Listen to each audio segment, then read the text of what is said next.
Hello everyone, आप सभी का स्वागत है मेरे यूट्यूब चैनल पे। मैं जितेंद्र राठौड़। आज हम रेनबो बुक के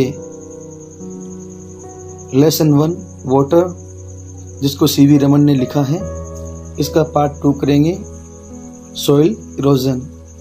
पिछले वीडियो में हमने लीबियन डेजर्ट और नाइल वैली में अंतर क्यों है ये जाना था, और वो अंतर नाइल वैली में जो अंतर है लीबियन डेजर्ट में, वो नील नदी के पानी के कारण है। आज हम देखते हैं मृदा अपरदन क्या है, इसके कॉजेज, सॉल्यूशंस, फिर सिल्ट क्या है।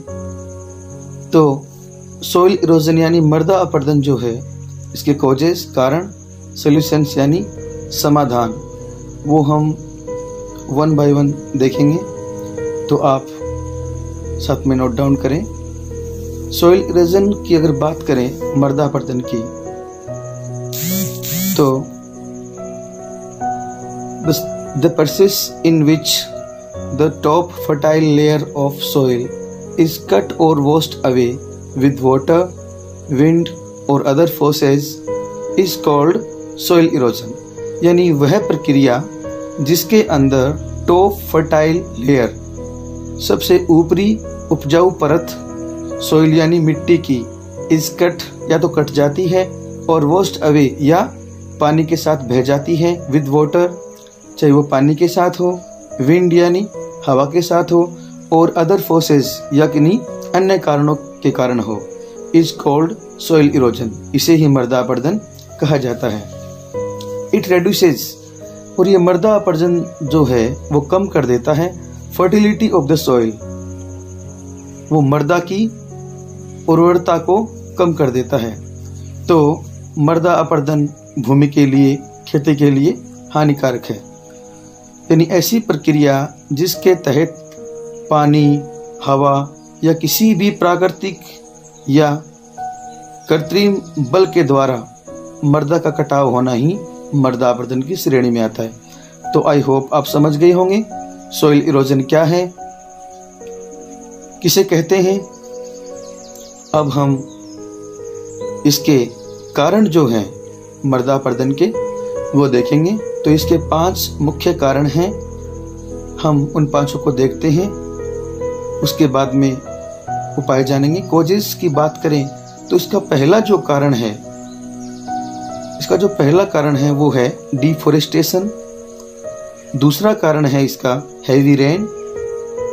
तीसरा कारण है स्लोप इनलैंड, और चौथा स्ट्रॉन्ग विंड, और 5वां ओवरग्रेजिंग। ये 5 इसके मुख्य कारण हैं। डिफोरेस्टेशन, वनों का कट जाना, हैवी रेन, तेज बारिश होना, स्लोप इनलैंड, भूमि में ढलान होना, स्ट्रॉन्ग विंड, तेज हवाएं, ओवरग्रेजिंग, अत्यधिक चरण होना, यानी पशुओं द्वारा घास को चर लिए जाना, तो वो मिट्टी भी बह जाती है। अब ये जो मृदा अपरदन के कारण हमने देखे, इसको रोकने के उपाय, सबसे पहला है प्लांटेशन, दूसरा है टेरेसिंग ऑफ लैंड, तीसरा इसका उपाय है क्रॉप रोटेशन, चौथा बिल्डिंग डैम्स, और 5वां है कॉन्टूर कल्टीवेशन। प्लांटेशन आप सभी जानते हैं, वृक्षारोपण यानी पेड़ लगाना। टेरेसिंग ऑफ लैंड, टेरेस का मतलब होता है भूमि को समतल करना, यानी भूमि का समतलीकरण होना चाहिए। क्रॉप रोटेशन का मतलब फसलों को बदल बदल कर उगाया जाना चाहिए। बिल्डिंग डैम्स, बांधों का निर्माण होना चाहिए। और कॉन्टूर कल्टीवेशन, सीढ़ी नुमा बुआई होनी चाहिए। ये इसके सॉल्यूशंस हैं। अब देखते हैं सिल्ट क्या होती है। यानी उपजाऊ मिट्टी के कण जो पानी में आपस में रगड़ने से बनते हैं, उन्हें ही गाद कहते हैं या सिल्ट कहते हैं। अब सिल्ट की अगर हम परिभाषा देखें, the small particles of the soil, मृदा के छोटे सूक्ष्म कण, विच कीप ऑन रबिंग, जो आपस में रगड़ते रहते हैं, विद फ्लोइंग वाटर, बहते हुए पानी के साथ आर कॉल्ड सिल्ट, उन्हें सिल्ट कहा जाता है। दीज पार्टिकल्स, ये जो कण होते हैं, आर सो यूजफुल, ये बहुत ही महत्वपूर्ण होते हैं। फॉर एग्रीकल्चर, खेती के लिए। Because of minerals in them, क्योंकि इनके अंदर जो खनिज तत्व पाए जाते हैं उन्हीं के कारण ये तत्व या ये जो कण होते हैं वो बहुत मजबूत या बहुत उपयोगी होते हैं। यानी मिट्टी के छोटे कण जो पानी के साथ रगड़ते रहते हैं, बहते हुए पानी में दौड़ते रहते हैं और अंत में ये सिल्ट का रूप धारण कर लेते हैं, जो सिल्ट खेती को बहुत ही अच्छा बनाती है। तो आई होप आपको समझ में आया होगा। Thanks for watching.